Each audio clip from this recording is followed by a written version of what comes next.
Okay. Hi. Hi. Good morning. Good morning. So we were just talking about what to say, and there isn't much to say about the reading so far. But one thing we did kind of decide on is nowadays we have so much time because we're in quarantine, or not even quarantine, just in our house trying to stay safe and whatever. There's a lot of media. We're like feeding our brain with all this stuff from Instagram and the news and the computer, and all this stuff is going in our brain. And I don't know if it's making us necessarily smarter, you know? But this, like reading OSHO in the morning and kind of like thinking about what he's writing about, I feel it's making me smarter. You know, I think this information is good. You know, this is like the healthy stuff to be sticking in your brain as opposed to all the other stuff, you know? Yeah. And you said that it was like having a good meal. Right. Yeah. It's like getting good stuff in. And yeah. Sorry, I'm like spacey today. Yeah, it's hard to articulate exactly like, oh hey, there's this one thing that's like so good. Because to me there's a lot that's good about it. You know, there isn't just one thing. I can kind of think of it's hard to describe, but you kind of know when you're getting good information and when it resonates and when it's important, and it just makes sense, you know? It's not like there aren't any huge revelations really, it's just more confirmation of these beliefs that have been underlying for a long time. That you're like, oh yeah, that actually makes sense. Like, oh yeah, that, okay, you know?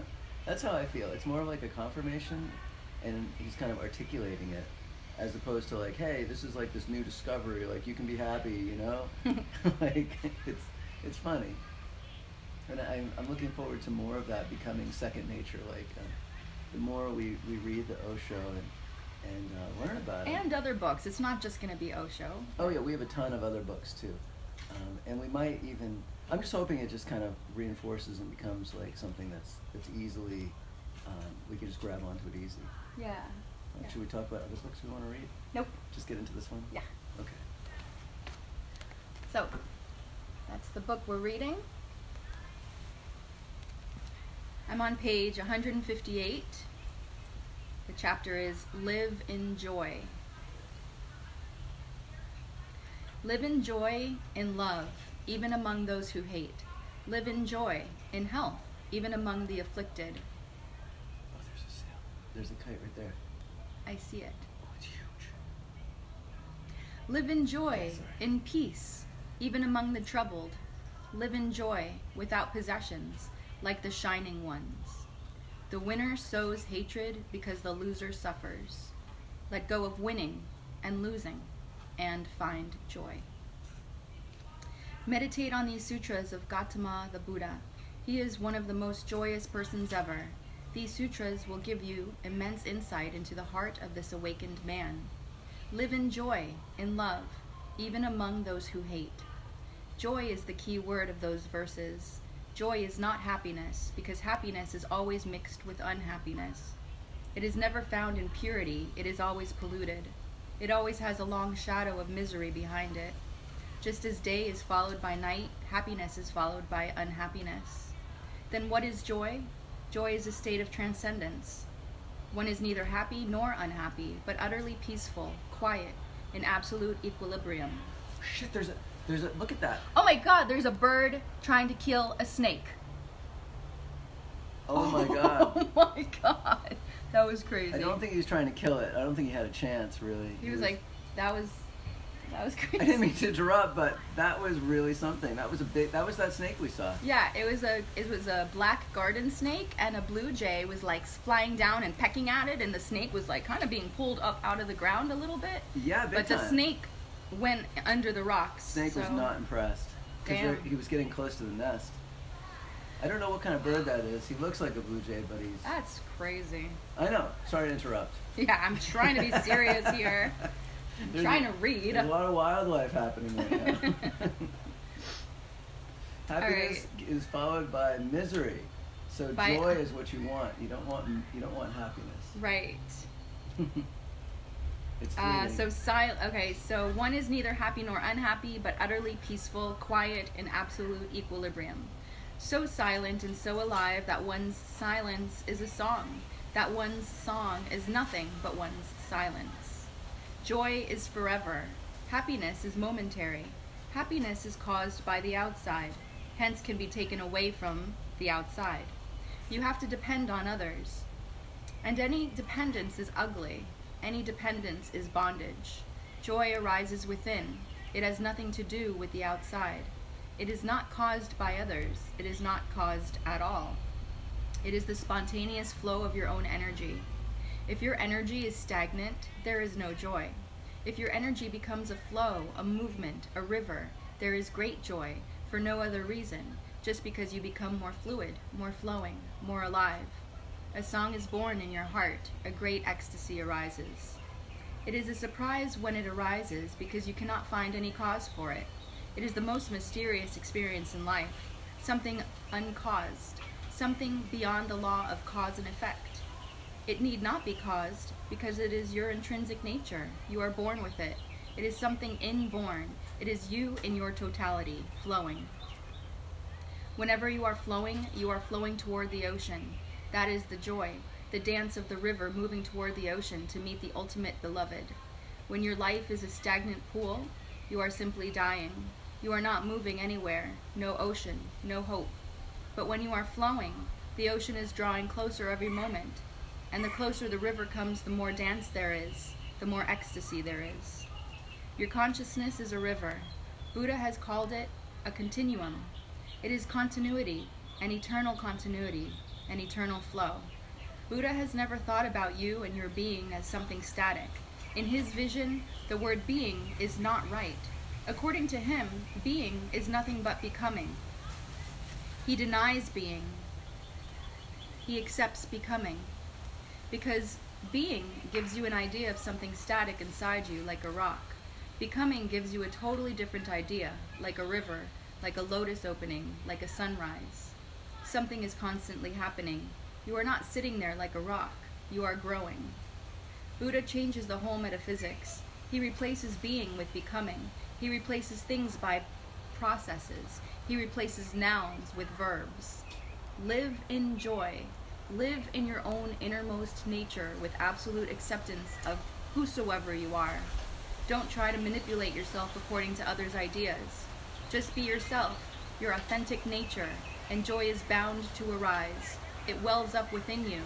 When the tree is taken care of, watered, looked after, it naturally blooms one day. When the spring comes, there is great flowering. So is it with man. Take care of yourself. Find a right soil for your being. Find a right climate, and go deeper and deeper into yourself. Don't explore the world. Explore your nature. Because by exploring the world, you may have many possessions, but you will not be a master. However, by exploring yourself, you may not have many possessions, but you will be a master. It is better to be a master of yourself than to be a master of the whole world. Live in joy, in love, and one who lives in joy naturally lives in love. Love is the fragrance of the flower of joy. Inside there is joy. You cannot contain it. There is so much, it is unbearable. If you try to be miserly about it, you will feel pain. Joy can be so much that if you don't share it, it can become suffering. It can become pain. Joy has to be shared. By sharing it, you are unburdened. By sharing it, you find new sources opening up within you, new streams, new springs. That sharing of your joy is love. Hence, one thing has to be remembered. You cannot love unless you have attained to joy. And millions of people go on doing that. They want to love and they don't know anything about what joy is. And their love is hollow, empty, meaningless. Then their love brings despair, misery, anguish. It creates hell. Unless you have joy, you can't be in love. You have nothing to give. You are a beggar yourself. First, you need to be a king, and your joy will make you a king. When you are radiating joy, when your hidden secrets are no longer secrets but are flowering in the wind, in the rain, in the sun, when your imprisoned splendor is released, when your mystery has become an open phenomenon, when it is vibrating around you, pulsating around you, when it is in your breath, in your heartbeat, then you can love. Then you touch dust, and the dust is transformed into the divine. Then whatever you touch becomes gold. Ordinary pebbles in your hand will be transmuted into diamonds, emeralds. Ordinary pebbles, people touched by you, will not be ordinary anymore. One who has attained joy becomes a source of great transformation for many people. His flame has been lit. Now he can help others. The unlit flames, coming closer to the one who has become a fire with joy, can also become lit. As you come closer, the flame jumps into you, and you are never the same again. Love is possible only when your flame is lit. Otherwise, you are a dark continent, and you are pretending to give light to others. Love is light, hate is darkness. You are dark within and trying to give light to others. You will only succeed in giving them more darkness, and they are already in darkness. You will multiply their darkness. You will make them more miserable. Don't try to do that, because it is impossible. It is not according to the nature of things. It can't happen. You can hope, but all your hope is in vain. First, be filled with joy. Live in joy, in love, even among those who hate. And then it is not a question of what others do to you. Then you can love even those who hate you. You can live in love and joy even amongst enemies. It is not just a question of loving those who love you. They are very ordinary. That is businesslike, a bargain. The real love is to those who hate you. Right now, even to love those who love you is not possible because you don't know what joy is. But when you know joy, the miracle happens, the magic. Then you are capable of loving those who hate you. In fact, it is no longer a question of loving somebody or not loving somebody because you become love. You don't have anything else left. In the Quran, I have heard there is a statement, hate the devil. A great Sufi mystic woman, Rabaya, canceled that line from her Quran. Hassan, another famous mystic, was staying with Rabaya. He saw Rabaya doing it. He said, "What are you doing? The Quran cannot be corrected. That is blasphemy. You cannot cut any statement from the Quran. It is perfect as it is. There is no possibility of any improvement. What are you doing?" Rabaya said, "Hassan, I have to do it. It is not a question of the Quran. It is something totally different. Since I have known God, I cannot hate. It is not a question of the devil. I simply cannot hate. Even if the devil comes in front of me, I will love him, because now I can only love. I am incapable of hate. That has disappeared. If one is full of light, he can give you only light. Whether you are a friend or an enemy does not matter. From where, Rabaya says, can I bring darkness to throw on the devil? It is no longer anywhere. I am light. My light will fall on the devil as much as on God. Now for me, there is no God and no devil. I cannot even make a distinction. My whole being is transformed into love. Nothing is left. I am not correcting the Quran. Who am I to correct it? But this statement is no longer relevant to me, and this is my copy. I am not correcting anybody else's Quran. I have the right to correct my copy according to myself. This statement hits me hard whenever I come across it. I cannot make any sense out of it, hence I am crossing it out. One who is full of joy and love cannot help it. One loves friends, one loves enemies. It is not a question of decision. Love is now like breathing. Will you stop breathing if an enemy comes to see you? Will you say, "How can I breathe in front of my enemy?" Will you say, "How can I breathe because my enemy is also breathing and the air that has passed through his lungs may enter into mine? I can't breathe." You will suffocate, you will die. It will be suicide and utterly stupid. On the way, a moment comes when love is just like breathing, the breathing of your soul. You go on loving. In this light, you can understand Jesus' statement, love your enemies as yourself. If you ask Buddha, he will say, there is no need to do such a thing because you can't do otherwise. You have to love. In fact, you are love. So wherever you are, in flowers, in thorns, in the dark night, in the full noontide, in misery surrounding you like an ocean, or in great success, it does not matter. You remain love. Everything else becomes immaterial. Your love becomes something of the eternal. It continues. You may accept it, you may not accept it, but you can't hate. You have to be your true nature. Live in joy, in health, even among the afflicted. By health, Buddha means wholeness. A healed person is a healthy person. A healed person is a whole person. By health, Buddha does not mean the ordinary medical definition of the term. His meaning is not medicinal, it is meditational. Although you will be surprised to know the words meditation and medicine both come from the same root.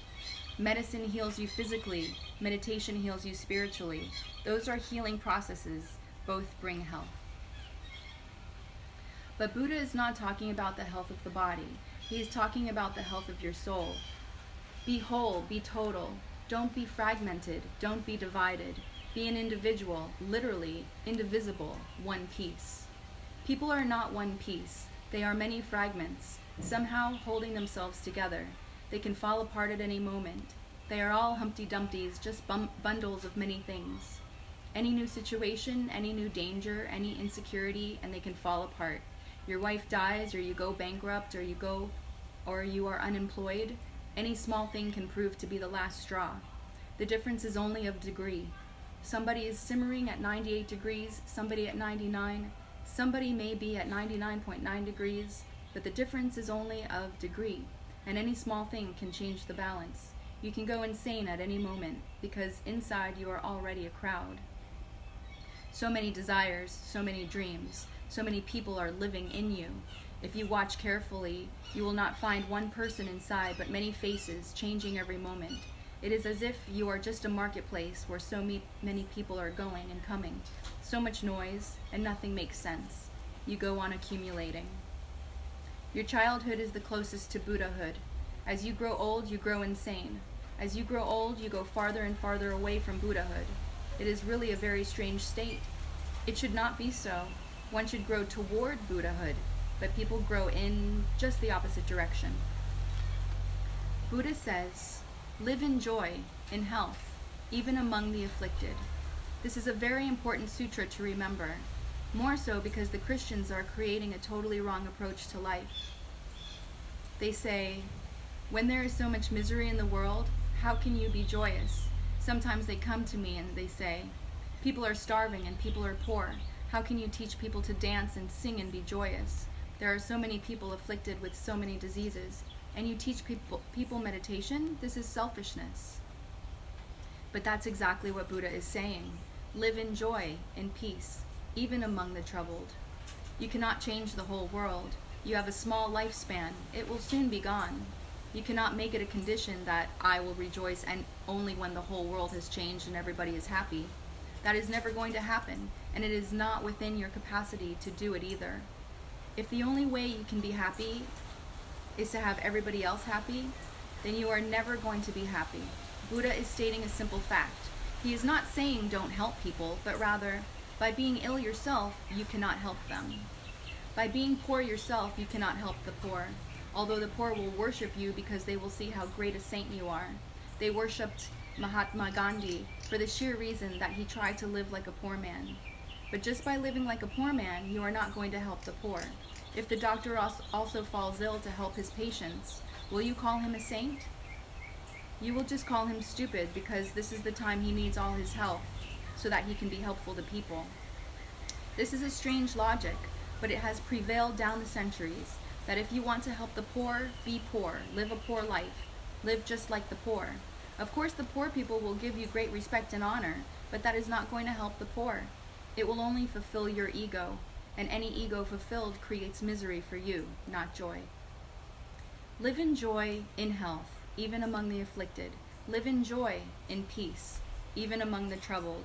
That is the only way to help, the only way to serve. First be selfless, first transform yourself. Your life in peace, in joy, in health, can be a great source of nourishment for people who are starving for spiritual food. That's some solid advice right there. That's good. Didn't mean to interrupt. No, it's good. Just that was very good. There's a lot of little good points. I know, it's awesome. That was really good. Anyway. I'm going to read that again. First be selfish. First transform yourself. Your life in peace, in joy, in health can be a great source of nourishment for people who are starving for spiritual food. People are not really starving for material things. Material richness is very simple. Just a little more technology, a little more science, and people can be rich. The real problem is how to be inwardly rich. And when you are outwardly rich, you will be surprised. For the first time, you become more acutely, more keenly aware of your inner poverty. For the first time, all meaning in life disappears when you are outwardly rich. Because in contrast, your inner poverty can be seen more clearly. Outside there is light all around, and inside you are a dark island. The rich man feels his poverty more than the poor person, because the poor person has no contrast. Outside there is darkness, inside there is darkness. He knows darkness is what life is. But when there is a light outside, you become desirous of a new phenomenon. You long for inner light. When you see that richness is possible outside, why can't you be rich inside? Live in joy without possessions, like the shining ones.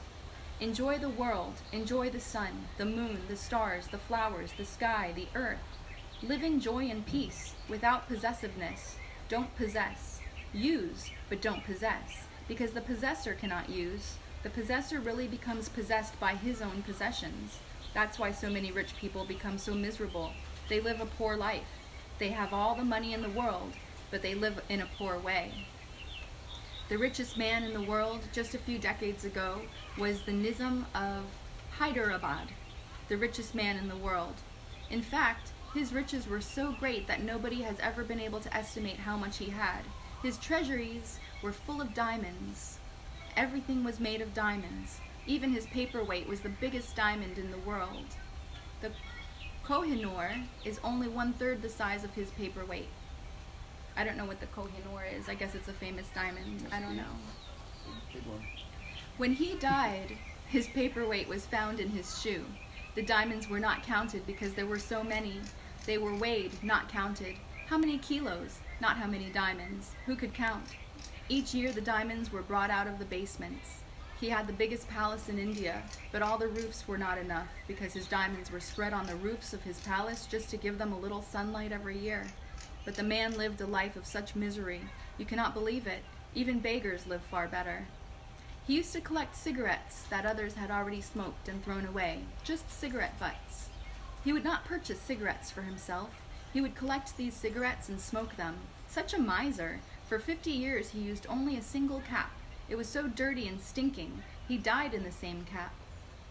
He never used to change his clothes, and it is said that he used to purchase his clothes from the second-hand marketplace, where old rotten things, used things are sold. His shoes must have been the dirtiest in the world because he would only send them once in a while for repair. He would not purchase new shoes. Now, the richest man in the world living in such misery and miserliness, what had happened to this man?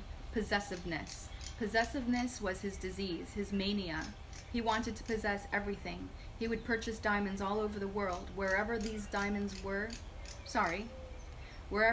were diamonds, his agent was there to purchase them.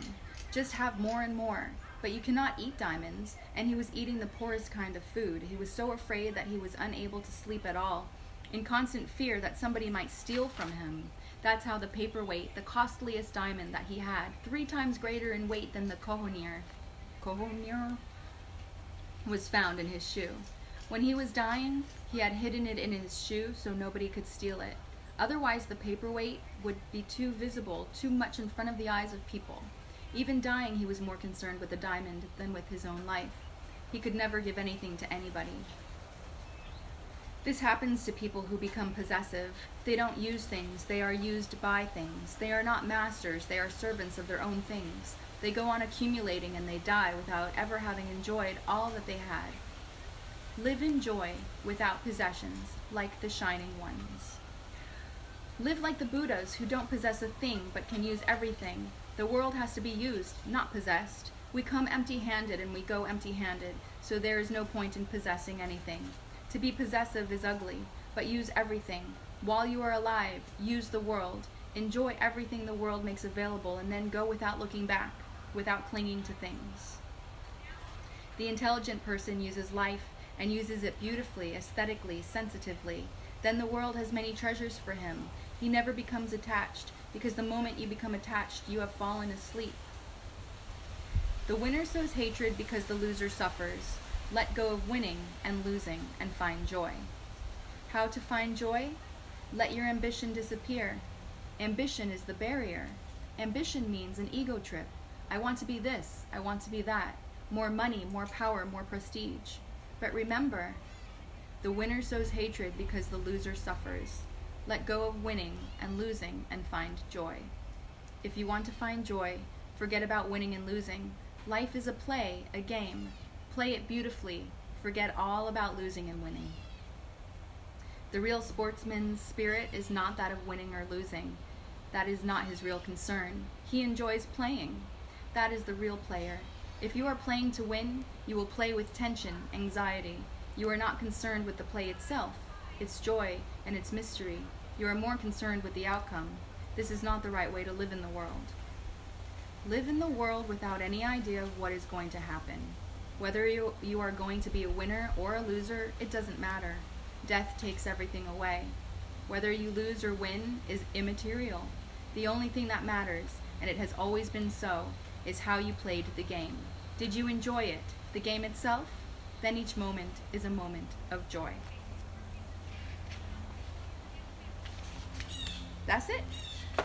Good way to end it. That's it.